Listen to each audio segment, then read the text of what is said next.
저는 한때 심하다 싶을 정도로 가위에 자주 눌리던 적이 있었습니다. 초등학교 2학년 때 처음으로 가위에 눌리고 2, 3년 가량은 아주 가끔 눌리는 정도였는데 고등학교에 입학한 뒤부터는 정말 미친 듯이 눌렸거든요. 그리고 그땐 저희 할머니가 돌아가시고 바로 그 다음 주부터였습니다. 집엔 부모님이 계신 방과 제 방, 그리고 할머니의 방이 전부였습니다. 동생은 저와 같은 방을 쓰다가 부모님 방이 더 좋다며 부모님 방과 같은 방을 썼어요. 하지만 할머니가 돌아가시고는 제 방을 동생이 쓰고 할머니 방을 제가 쓰게 되었습니다. 아무래도 일 적게 하려면 할머니의 빈 방을 동생이 쓰면 좋겠지만 동생은 아무래도 할머니의 방을 쓰는 게 무섭다고 했거든요. 결국 제 침대와 책상, 서랍장 등의 물건들은 할머니 방으로 옮겨지고 동생의 물건들은 제 방으로 옮겨졌습니다. 그러고 나서 저는 할머니의 방에서 생활하게 되었습니다. 할머니께서는 임종을 할머니의 방에서 맞으셨으니 동생이 조금 꺼림칙했을 수도 있겠다 싶었죠. 하지만 전 제 기억 속의 할머니는 적어도 정신이 온전하셨을 때가 많으셨고 항상 저를 무척이나 예뻐해 주시고 매일같이 말동무가 되어 주셨던 할머니였습니다. 부모님이 맞벌이라 집에 계시는 시간이 적어 거의 할머니하고 생활을 하기도 했어요. 그러다 보니 할머니의 방은 무섭거나 싫은 기분이 전혀 들지 않았습니다. 실제로도 그 일주일은 아무 일 없이 지나갔습니다. 그리고 그 다음 주부터였습니다. 자고 있는데 눈앞이 아무것도 안 보이는데 정신은 멀쩡해졌습니다. 뭔가 수면 아래로 가라앉는 듯한 느낌이 들었어요. 자느라 무의식이었다가 눈치채지 못한 사이 정신이 들었다 정도랄까요? 가위 특유의 두근거리고 아찔거리는 느낌이 너무나 싫었습니다. 또 어두컴컴한 어둠밖에 보이질 않으니 불안하기도 했어요. 그래서 가위 위에서 깨어나기 위해 발버둥을 치는데 전혀 먹히지 않는 겁니다. 그러다 뭔가가 눈앞 시야를 가득 메웠습니다. 보라색 얼굴을 한 할아버지 얼굴이었습니다. 누군지는 모르겠지만 수염이 아주 길게 난 할아버지였는데 표정이 너무나도 무서운 표정이었어요. 보라색 얼굴에 눈꺼풀이 너무 많이 접혀 볼록 솟아오를 만큼 크게 눈을 뜨고 있었고 뭔가를 격렬하게 외치고 있으셨습니다. 너무나도 정확하게 들리는 말인데도 이상하게 이해를 할 수가 없었습니다. 마치 전혀 다른 나라 말을 하는 것처럼 이해할 수 없는 말들을 저에게 미친 듯이 쏟아내며 고함을 지르셨어요. 그리고 그 노인의 머리가 제 머리를 중심으로 빙글빙글 돌며 눈앞에 나타났다가 사라지기를 반복했습니다. 그러다 갑자기 왼쪽에서 바스락 하는 소리가 났는데 그제서야 움직이지 않던 고개가 살짝 움직여지길래 얼른 쳐다봤어요. 그리고 제가 고개를 조금 돌려 왼쪽을 바라보니 이번엔 얼굴이 새파란 여자가 입을 쩍 벌리며 비명을 지르더라고요. 그 비명이 너무나도 커서 고막이 찌릿할 정도의 느낌이 확 들었고 그 때문인지 가위에서 풀려날 수 있었습니다. 깨어보니 저는 이불도 안 깔고 방바닥에서 자고 있었고 그렇게 화들짝 놀랐는데도 몸은 그대로 누운 채더라고요. 나중에 알고 보니 귀신의 말은 사어라고 하여 인간이 알아들을 수도 없으며 그리고 이해해서도 안 된다고 하더라고요. 영화에서 보면 악몽이나 가위에서 벗어나 깨어나면 비명을 지르잖아요. 그때 저도 너무 무서워서 비명을 질러 방에 계시던 부모님들을 부르고 싶었지만 목구멍에선 신라 같은 목소리조차 안 나오더라고요. 심지어 뻗어진 다리나 팔을 누가 붙잡을까봐 겁이 덜컥 났는데 그 팔다리조차 까딱 못할 정도로 겁에 질렸었습니다. 그때를 기점으로 가위를 수도 없이 눌리게 되었어요. 매일 가위에 눌리는 것이 일상 다반사였고 하루에 많게는 10번 이상도 가위에 눌려봤습니다. 가위에 눌렸다가 깨고 다시 자면 또 눌리는 거죠. 정말 신체에 해가 되지 않는 일이라지만 계속되면 정신이 피폐해지잖아요. 잠을 잘 수가 없어서 불면증에 시달리고 정신은 피폐해집니다. 가위에 눌릴까 잠을 잘 수 없게 되고 가위에 눌리는 것 자체가 스트레스거든요. 그동안 이상한 것들도 많이 봤습니다.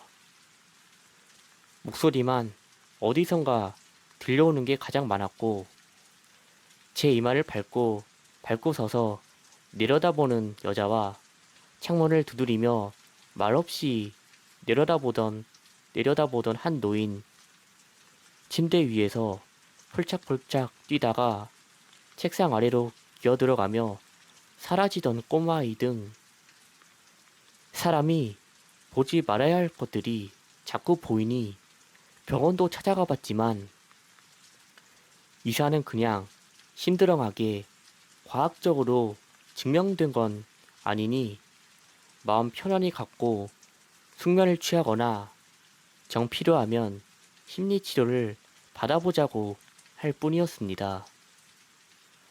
심리치료라고 해도 스트레스를 줄이고 수면제를 주는 것 뿐일 텐데 말이죠. 하지만 사람은 적응의 동물이라고 하잖아요. 6개월가량 시달리니 진화를 하게 되더라고요. 가위를 스스로 풀 수 있게 되었습니다. 처음 터득한 것은 가위를 스스로 풀고 깨어나는 일이었죠. 처음엔 인터넷에서 찾아본 대로 손가락 끝부터 힘을 준다는 느낌으로 했지만 잘 안 되더라고요. 이미지 트레이닝을 해서 손가락 끝부터 차근차근 내 몸의 주도권을 회복한다는 식으로 연습했고, 나중엔 허리에 힘을 계속 모았다가 한 번에 힘을 줘서 허리를 띄우며 몸이 들썩이며 잠에서 깨어나는 식으로 발전했습니다. 그리고 그 다음에 터득한 것은 자각몽이었는데, 꿈을 꾸다가 가위로 발전하는 일이 잦아서 자각몽으로 꿈을 꾸다가 가위에 눌릴 것 같으면 바로 잠에서 깨는 방법이었어요. 그러다가 대학교에 진학하고 가위 눌리는 횟수가 줄어들었습니다. 가끔 가위에 눌릴 때가 있었지만 이제는 아예 눌리지 않는 시간이 더욱 많아지며 평범하게 잠도 잘 자게 되었어요. 사실 이 글을 쓴 것은 최근에 겪은 일 때문입니다. 얼마 전에 꿈을 하나 꿨어요. 가위도 아니고 그냥 꿈이었어요. 그런데 혹시 예전에 꿨던 꿈을 똑같이 다시 꾼 적 있으신가요? 저는 그런 꿈 레퍼토리가 5개는 넘습니다. 하나도 빠짐없이 전에 꿨던 꿈을 정말 똑같이 꾸거든요. 그날도 꿈을 꾸다 보니 전에 꿨던 꿈이어서 신기했습니다. 학교에서 친구들과 놀고 있는데 어느 순간 친구들이 도망쳐! 라고 소리치더라고요. 그 순간 돌아보니 이미 친구들이 하나도 없고 저 혼자 덩그러니 남겨졌더라고요. 갑자기 학교에서 벗어나야 한다는 생각이 들어서 내려가다가 1층에 급식실에 들렸는데 어떤 검은 무언가를 뒤집어 쓴 한 남자가 아이들을 세워 무슨 이야기를 하고 있더라고요. 뭐라고 열심히 이야기는 하지만 도저히 이해할 수 없는 말이었습니다.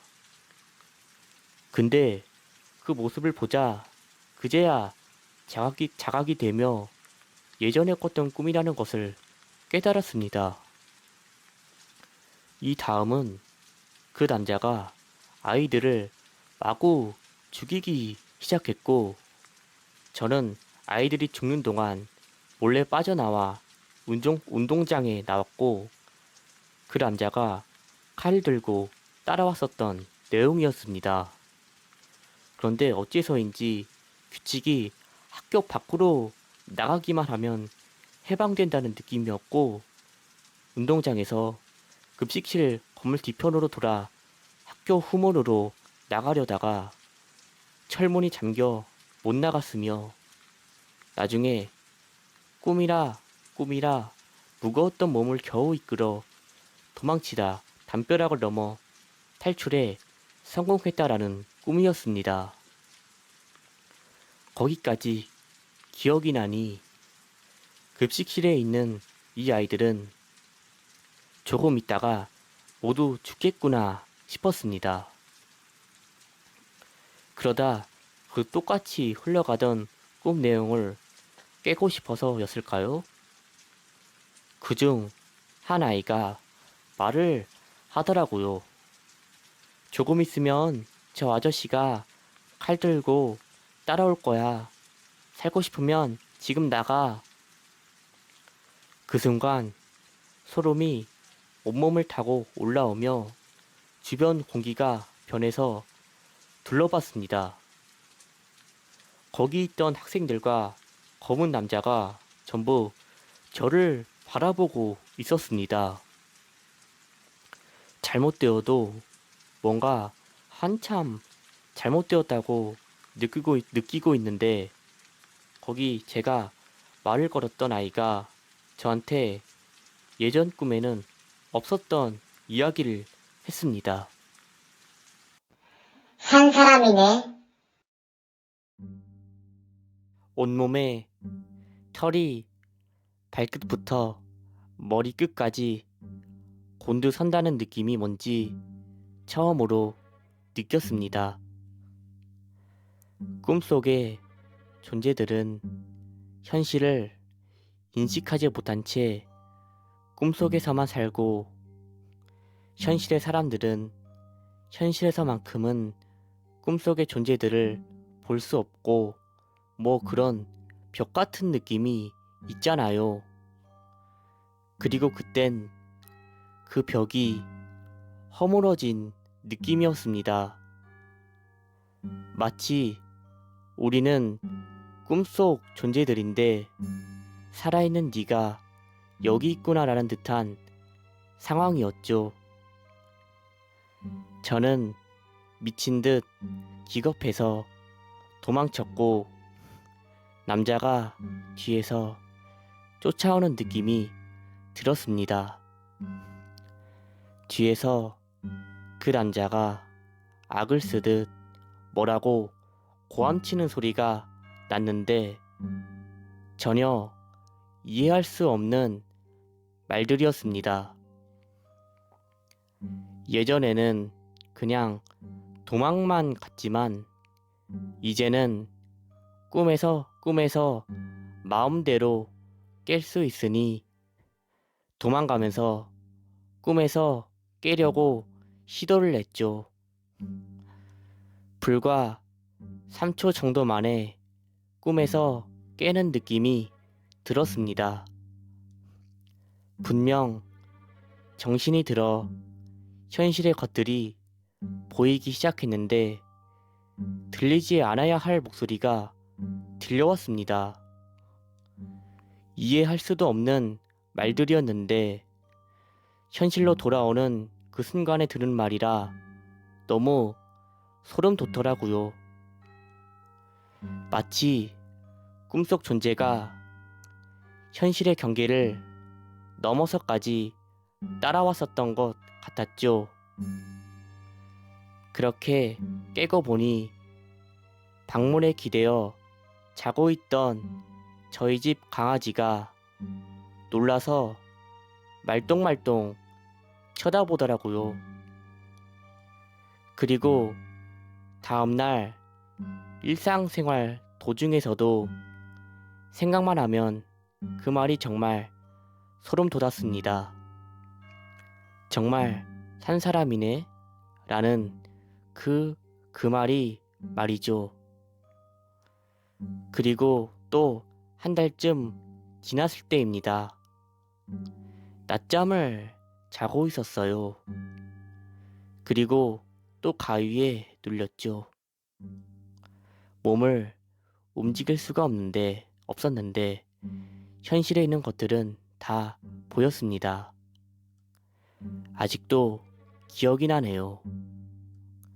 창문 밖에서는 햇살이 길고 선명하게 들어와서 방문의 문고리와 바닥에 놓인 가방을 밝게 비추었고, 떠다니는 먼지가 햇살에 반사되어 눈에 보이는 그런 날씨였어요. 그리고 창밖에서 누군가 창문을 두드렸습니다.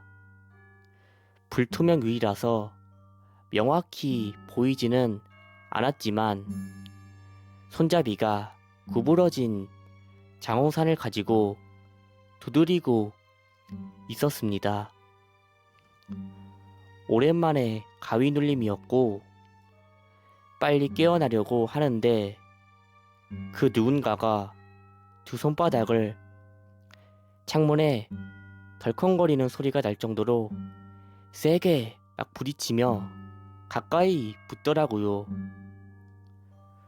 그리고 얼굴을 바짝 대어 안을 들여다보는 것처럼 보였습니다.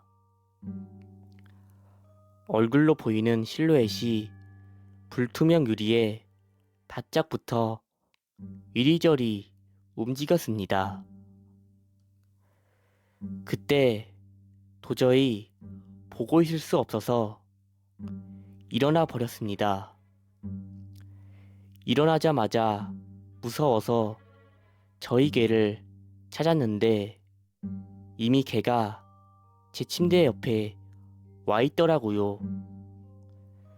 제가 강아지를 부르고 침대 위로 올라오라며 침대를 두드렸는데 개가 저를 쳐다도 보지 않고 창문을 보고 있었습니다. 그러더니 순간 소름 끼칠 정도로 맹렬히 짖더라고요. 한 30초간 짖다가 어느 순간 다시 잠잠해지더니 절 쳐다보고 언제 그랬냐는 듯 저를 핥았습니다. 뭔가 잘못 돌아가는 것 같았어요. 그리고 어느 날 제 방이었습니다. 작업을 하느라 책상에 앉아 계속 컴퓨터를 두드리고 있는데 어느 순간 아무 이유 없이 무섭고 소름 끼치는 거예요. 정말 아무 이유 없이 소름이 쫙 끼쳤습니다. 그래서 벌떡 일어났어요. 강아지를 막 부르고 찾는데 안 보이더라고요. 강아지를 찾아 온 집안을 찾았는데 안 보이는 겁니다. 저희 집 강아지는 삽살개입니다. 20kg이 나가는 큰 개가 안 보일 수가 없거든요. 무서운 느낌이 들어 전화를 했습니다. 부모님도 친구들도 아무도 전화를 안 받다가 바로 옆 동네에 살던 고등학교 친구가 전화를 받길래 자초지종을 설명했습니다. 하지만 제가 말해도 웃긴 상황인 거죠. 작업하다가 갑자기 무서우니 빨리 와달라니 제가 들어도 어처구니 없는 이야기지만 친구가 와주겠다고 하더라고요.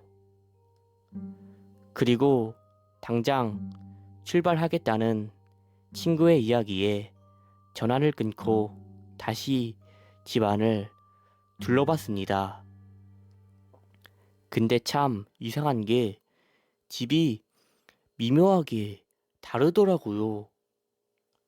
뭔가 가구나 물건 위치가 달라진 건 아니지만 왠지 모르게 이질감이 들었습니다.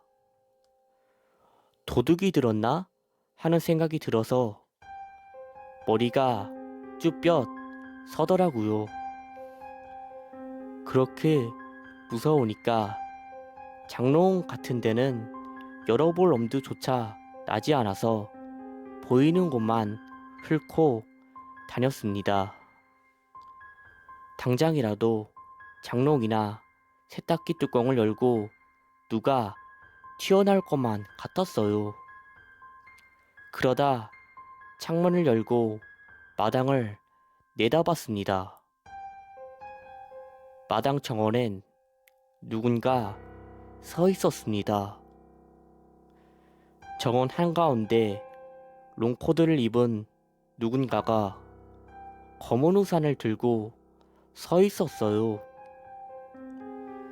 우산을 든 채 집 대문을 바라보고 있는 누군가의 뒷모습이 보였습니다.